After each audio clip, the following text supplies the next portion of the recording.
예, 안녕하세요. 요 5번째 강의 시작하도록 하겠습니다.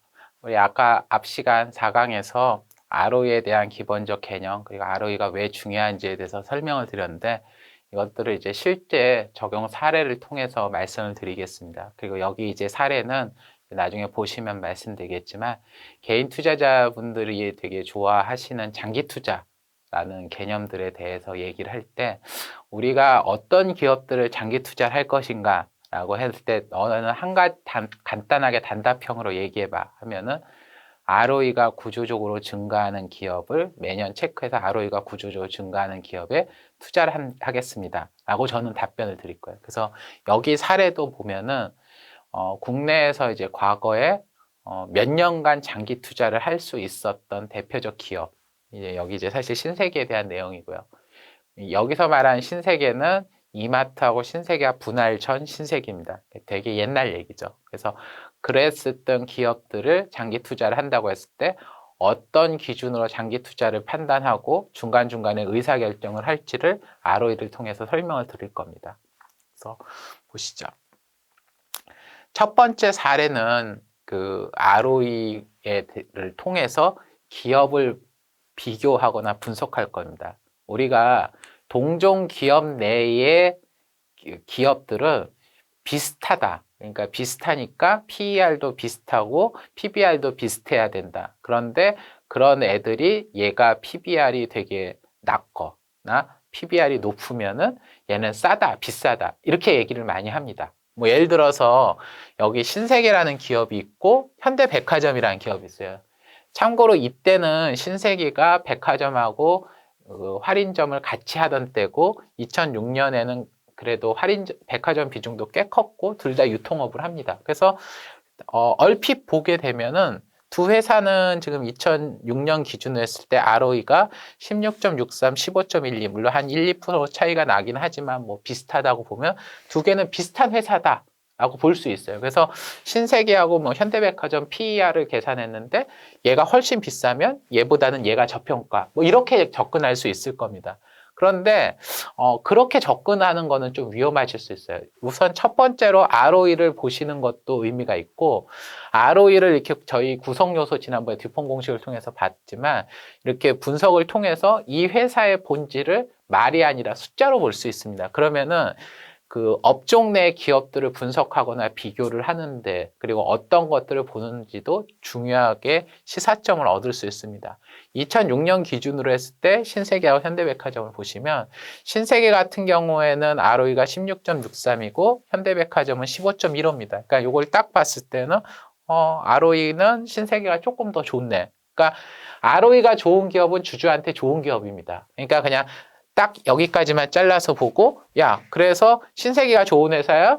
뭐 현대백화점이 좋은 회사야. 그럼 당연히 신세계가 더 좋은 회사입니다. 근데 신세계가 현대백화점보다 뭐 PER이 15.15하고 16.63배 정도 차이 나야 되는데 뭐 예를 들어서 막 2배, 3배 차이 난다. 그러면 신세계가 좀 비싼 기업이 되는 거고 현대백화점이 예를 들어서 뭐 신세계랑 비슷하다. 그러면은 신세계가 싼 거고 뭐 이런 식으로 볼 수 있는 거죠.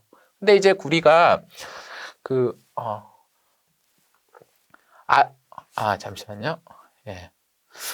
ROE만이 아니라 ROE를 우리 구성 요소에 따라서 이렇게 세 가지로 나눠서 보실 수 있잖아요. 세 가지 나눠서 봤을 때 좀 더 회사를 깊이 있게 볼 수 있습니다. 여기 이제 보시면 신세계 ROE 16.63%는 자산 회전율 1.08, 순이익률 5.85, 재물 레버리지 6.54. 2.64. 이 재물 레버리지는 총자산분의 자본이라고 말씀드렸죠. 그래서 이 세 개를 곱한 값이 ROE를 구성합니다. 현대백화점은 요 세 개의 값을 곱해서 하죠. 근데 이거를 이렇게 딱 보시면 신세계하고 현대백화점은 같은 유통업을 하지만 굉장히 다른 회사구나 라는 것을 파악을 하실 수 있어야 됩니다. 가장 큰 숫자 차이 나는 게 사실 이거죠. 똑같은 유통회사인데 얘는 순이익률이 5.85%고 12.23입니다. 차이가 크죠. 여기도 1.08하고 0.64라고 하지만 이 차이가 거의 한 3, 40%, 4, 50% 이상 차이 나는 거죠. 그래서 여기도 당연히 이렇게 보면 차이가 납니다. 사실은 거의 신세계와 현대백화점은 다른 업종의 기업이라고 할 정도로 굉장히 회사가 다른 기업이에요. ROE 관점에서만 놓고 보면. 그러면 ROE 관점에서 보면 신세계는 자산 회전율이 강점을 가지고 있는 회사입니다. 현대백화점은 순이익률이 강점을 가지고 있어요.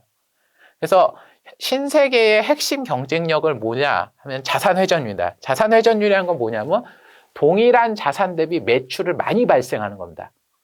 그러니까 매출 발생, 약간 박리담회라고 하겠죠. 많이 자산을 돌려서 하는 매출을 많이 발생시키는 게 신세계 핵심 경쟁력이고, 현대백화점의 핵심 경쟁력은 동일한 자산 대비, 그러니까 매출액 대비 이익률을 높게 가져가는 게 현대백화점의 핵심 경쟁력인 걸 이걸 보시면 아실 수 있어요. 그래서 신세계는 자산 회전율이 떨어지면 걱정을 하셔야 되는 거예요. 이게 이제 얘네 핵심 경쟁력이 흔들리는 거니까요. 현대백화점은 이익률이 떨어지면 걱정을 하셔야 됩니다. 왜냐하면 순이익률이 핵심 경쟁력이니까요. 그래서 회사를 보실 때도 이렇게 듀폰 공식에 의해서 ROE를 분석한 것만 가지고도 회사의 경쟁력이 어디냐라고 보고, 그렇게 보면 신세계하고 현대백화점은 굉장히 다른 회사입니다. 이렇게 비슷한 유통업에 있는 것 같은데 다른 이유는 신세계가 1997년 IMF 전후로 해서 할인점 사업을 굉장히 강하게 드라이브를 걸었어요. 그래서 신세계 사업부 내에서 할인점 비중이 점점 커졌습니다.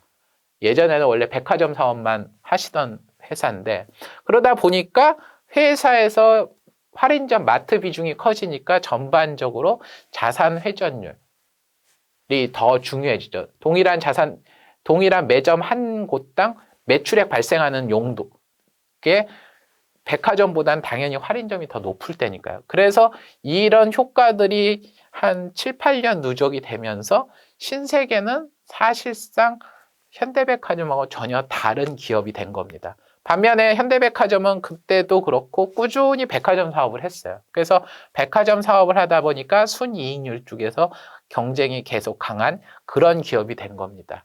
그리고 이제 재무 레버리지 쪽을 보시면 신세계가 재무 레버리지가 확실히 조금 높죠.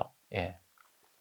그것에 대해서 이제 간단하게 요약을 하면, 신세계와 현대백화점은 동일 업종에 있지만 핵심 경쟁력이 전혀 다른 기업으로 발전을 하고 있습니다. 그래서 신세계와 현대백화점을 똑같은 밸류에이션으로 비교를 하는 거는 좀 조잡한 비유일 수 있지만, 예를 들어서 뭐 삼성전자하고 뭐 국민은행하고 같은 급수로 비교하는 것만큼 전혀 맞지 않는 개념입니다. 아까 말씀드렸지만 회사가 이미 전혀 경쟁력이 다른 쪽이 되는 걸로 밝혀지고 있으니까요. 박리담회를 해서 매출을 많이 늘리는 데 집중하는 기업과 개별 매출당 마진을 높게 가는 기업은 기업의 문화나 성격, 핵심 경쟁력이 전혀 다릅니다. 그래서 여러분들은 신세계와 현대백화점 2006년에 투자하실 때는 같은 밸류에이션이나 같은 지표로 판단해서는 안 됩니다. 다른 개념으로 보셔야 되고요. 그리고 지금 아까도 보셨지만 신세계는 재무 레버리지가 높죠. 그 이유는 마트를 중심으로 사업을 확장을 하는 과정에서 나온 대가입니다. 신세계가 파산 가능성이 그 당시 굉장히 제한적이었어요. 그리고 성장을 계속 할 경우에는 다소 재무 레버리지가 높아도 용인이 됩니다. 그래서 이 무조건 재무 레버리지 높으면 재무 레버리지가 무조건 죄송합니다. 무조건 이게 이제 높다고 안 좋은 게 아닌 거예요. 재무 레버리지가 높아도 그만큼 성장을 만들어내서 전체 ROE 상승을 이끌어내고, 파산 가능성이 없다면 뭐 재무 레버리지가 높아도 어느 정도까지는 용인이 됩니다. 다만 앞으로 성장성이 만약에 정체가 된다라고 했을 때는 이런 높은 재무 레버리지가 문제가 됩니다. 특히 이제 금리 변동이 심해지고 성장성이 정체된다. 그러면 재무 위험을 체크를 해야죠. 현대백화점보다 재무 위험이 커지는 회사가 되는 건데, 그래서 요것에 대해서는 체크를 하실 필요가 있는데 2006년 시점에서는 아직 그 정도까지는 아니었습니다. 그리고 신규 점포를 출점을 하거나 기존 점포당 매출이 얼마나 발생하냐, 이런 것들이 이제 신규 점포 출점이나 기존 점포당 매출 회전율 이런 얘기를 하는데, 이런 게 신세계하고 현대백화점이 둘 다 타격을 받을 수도 있어요. 예를 들어서 새로 매점을 오픈하는 게 어렵거나 혹은 기존 점포에서 매출 발생이 전부 다 이렇게 팍팍팍팍 안 느는 겁니다. 근데 이런 일들이 발생했을 때 신세계하고 현대백화점 중에서 누가 타격이 크냐? 신세계가 훨씬 더 타격이 클 겁니다. 왜냐면은 아까 이제 앞에서 보셨지만 기본적으로 얘의 경쟁력은 여기인데 이게 흔들리면 안 되는 거잖아요. 반대로 현대백화점은 이익률이 떨어지기 시작하면 위험한 신호입니다. 여기가 핵심 경쟁력이니까. 그래서 이런 ROE 구성 요소를 통해서 기업을 좀 더 다르게 보실 수 있다라는 것들을 한번 말씀드리고 싶고요. 그러면은 우리 이제 어차피 얘기를 한 김에 아까 잠깐 뒤에 것도 보긴 했지만 신세계가 그러면은 ROE가 어떻게 변했는지 한번 신세계의 ROE 변천사를 한번 간단히 살펴보겠습니다. 신세계의 ROE를 변천사를 보면서 여러분이 이 신세계라고 하는 기업, 현재는 요 수치밖에 안 나왔죠. 이 수치를 보고 장기 투자를 한다라고 했을 때 언제 신세계 기업 주식을 살 거고 언제 신세계 주식을 팔아야 되는가라는 것들을 판단하실 수 있어야 됩니다. 그리고 기본적으로 장기 투자를 한다 하더라도 방치하는 게 아니에요. 매년 매 분기 실적 발표가 나올 때마다 그 장기 투자하는 기업들을 계속 체크해서 가져갈 수 있으면 홀딩 아니면 아웃 혹은 추가 매수 이런 것들에 대해서 계속 판단을 하는 게 장기 투자인데 이 ROE 분석을 통해서 그런 판단이 가능합니다. 그리고 참고로 여기 데이터가 2007년 1분기까지 나왔죠. 2007년 1분기는 2007년 5월 정도에는 재무제표가 나옵니다. 그래서 여러분이 신세계의 주주였고 2007년 1분기에 여기까지 데이터를 뽑을 수 있을 겁니다. 과거 데이터가 라고 했을 때 여러분은 이 신세계 주식을 팔 건가 살 건가 어떻게 추가 매수를 할 건가 뭐 이런 것들에 대한 판단을 이걸 보시고서 하실 수 있어야 돼요. 여기 이제 보시면 제가 약간 굵직한 게 표시를 한 것들이 있죠. 이 신세계는 저런 굵직한 표시가 나왔을 때 굉장히 좀 의미 있는 변화가 있었습니다. 일단 재무 레버리지 아까 먼저 얘기했으니까 재무 레버리지부터 보시죠. 재무 레버리지가 신세계가 좀 높았잖아요. 근데 이 추세를 놓고 보면 꾸준히 줄었어요. 이때까지는.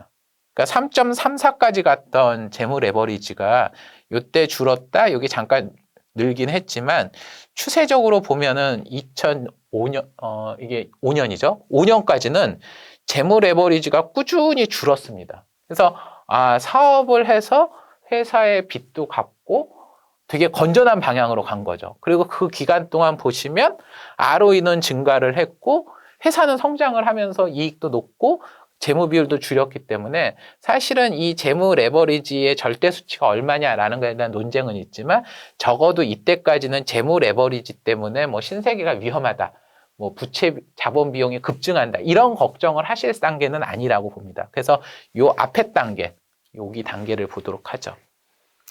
일단 주가와 가장 연동성이 큰 거 밸류에이션이고 밸류에이션에 가장 큰 영향을 주는 거는 ROE이기 때문에 그냥 딱 여기만 이렇게 잘라서 ROE만 놓고 보면 언제 들어가면 되냐면 사실 이때 사시면 돼요.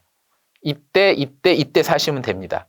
그래서 이때 사셨다 그러면은 주식을 파시면 안 돼요. 계속 ROE 수준이 높아졌으니까요. 근데 그래도 정말 뭐 요때 지나고 나서 이게 2배 증가하고 요때 증가했지만 불확실하잖아요. 근데 저는 아마 요때 정도 됐을 때가 되게 중요한 시점이라고 봅니다. 왜냐면은 ROE가 2자릿수 이상 이렇게 증가를 하는 거는 쉬운 일이 아니거든요. 그래서 특히 이제 16.54%라는 게 되게 저는 중요한 숫자로 보는데 이 숫자 이후에 사실은 계속 2자릿수 숫자를 유지했어요. 그리고 아까 말씀드렸지만 ROE를 현상 유지하는 것만으로도 굉장히 어려운 일입니다.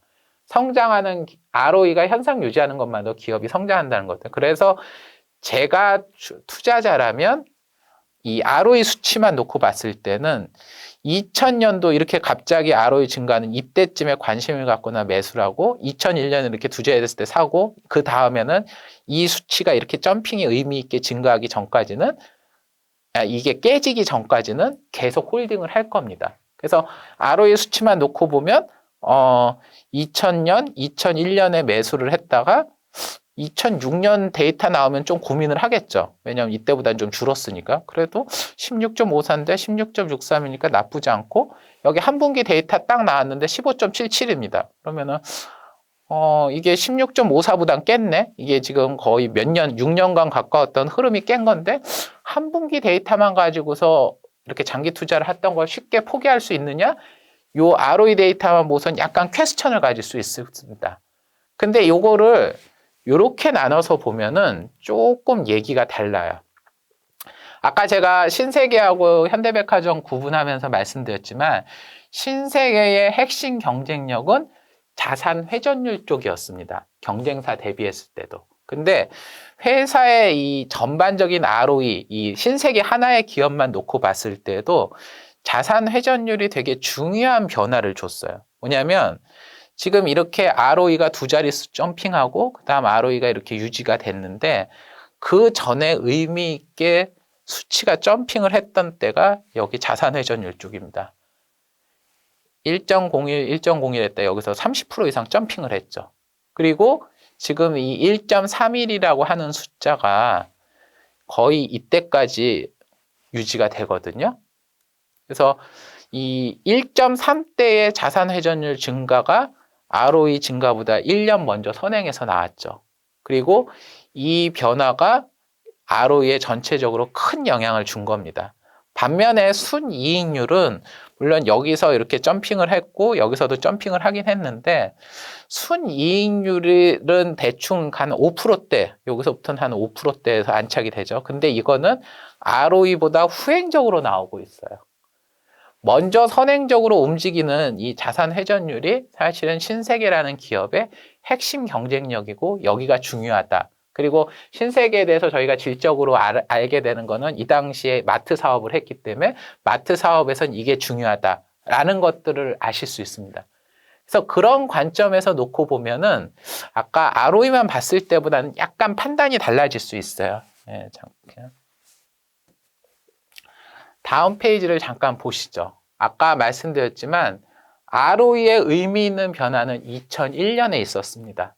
아까 2001년에 의미 있게 두 자릿수 점핑하고 이 뒤로 쭉 갔죠. 그래서 그냥 이거 보고 홀딩하면 됩니다. 근데 이 변화가 나타났던 때를 주변을 보면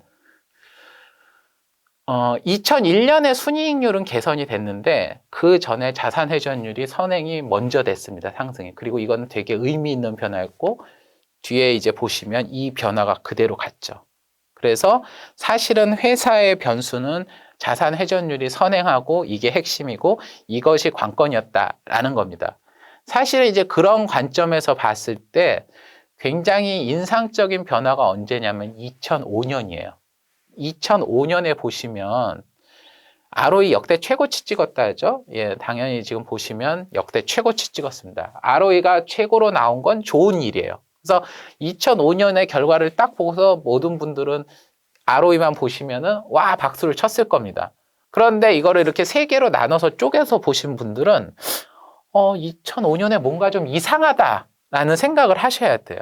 왜냐하면 일단 ROE가 높이 나왔으니까 좋은데 자산 회전율이 1.3을 이후로 계속 갔다가 이때 1.3을 깼죠. 1.3을 깨고 1.28로 떨어집니다. 그리고 이런 역대 최고 실적을 만들어낸 게 순이익률의 증가예요. 여기도 줄었으니까요. 그러니까 회사의 핵심 경쟁력이고 지표를 선행하는 자산 회전율 쪽이 아니라 순이익률 증가를 통해서 역대 최고의 ROE가 나왔다.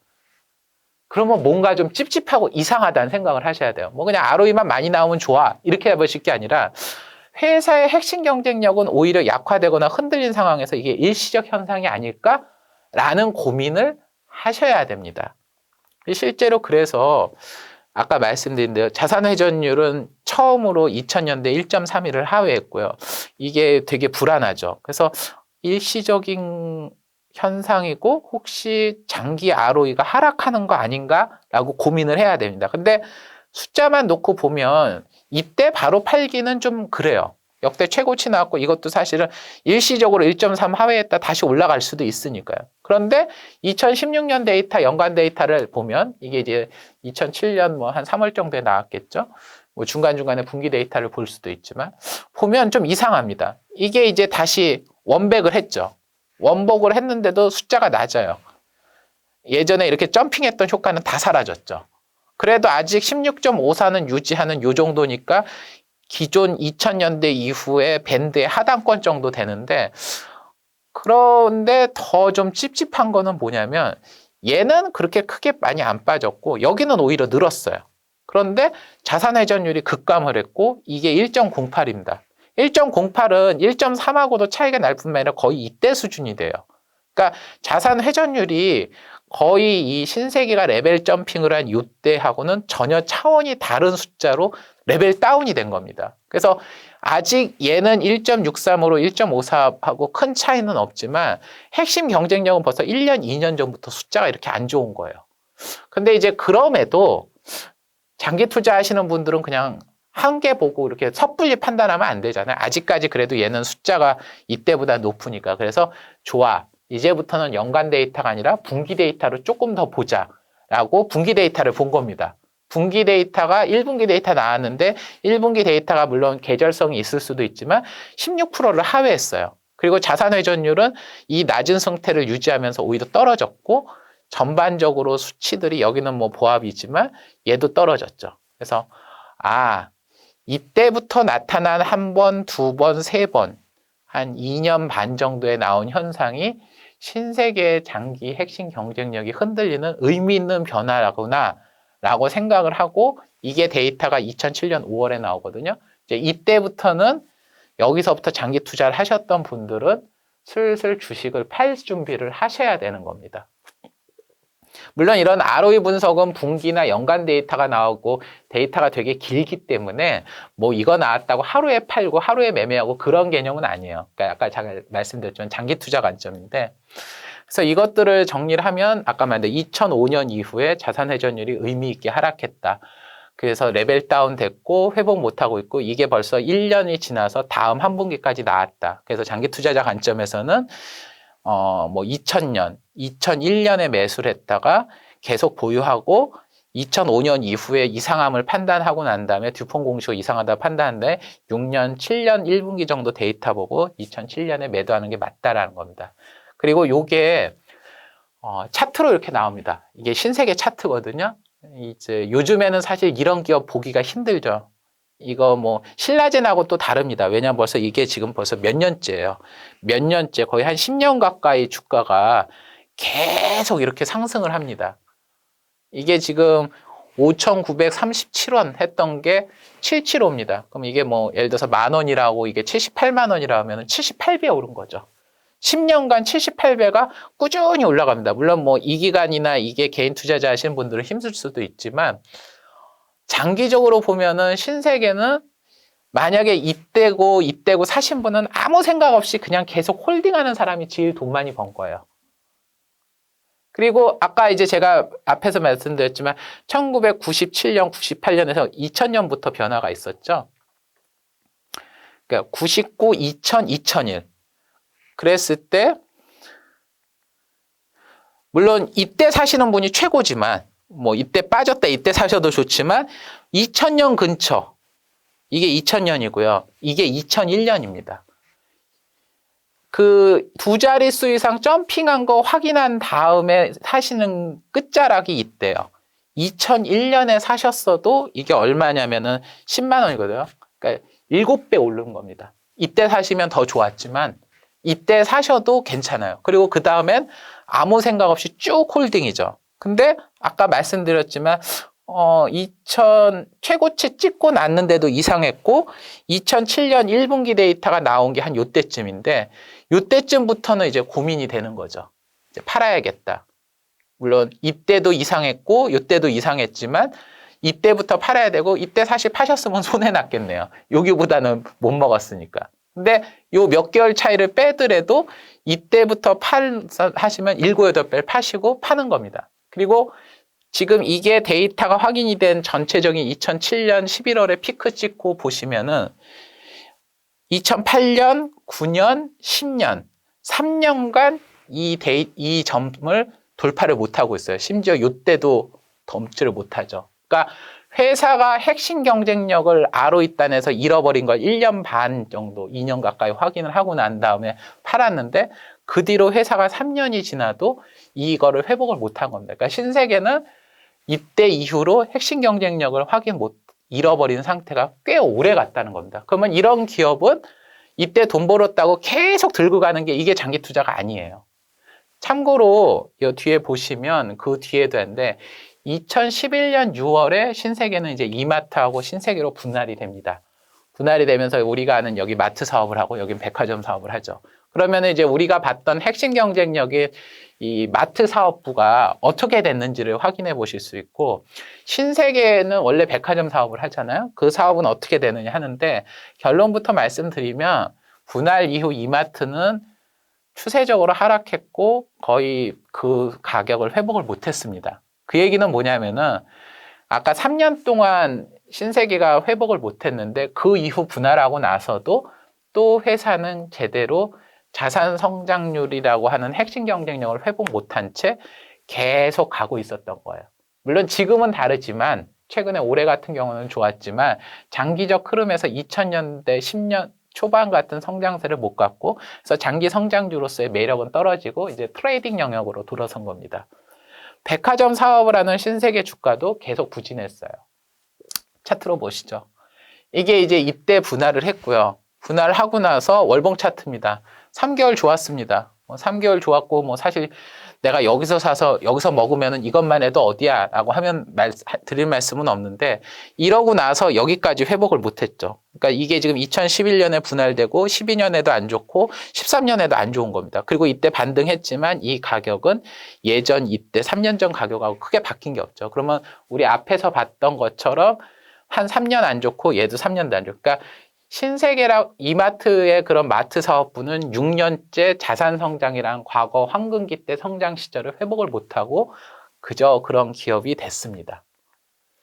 신세계 이제 2001년 아까 이때 분할됐다고 했죠. 이때 분할이 되고 나서 여기 보시면 백화점 사업은 계속 안 좋은 것 같습니다. 그냥 구조적으로 이렇게 빠졌죠. 여기 회복했어도 이건 큰 거 아니고요. 그러니까 신세계의 이 황금기는 여기서 끝이 난 겁니다. 그래서 장기 투자를 하시는 분들은 사실 이런 거를 보실 수 있어야 돼요.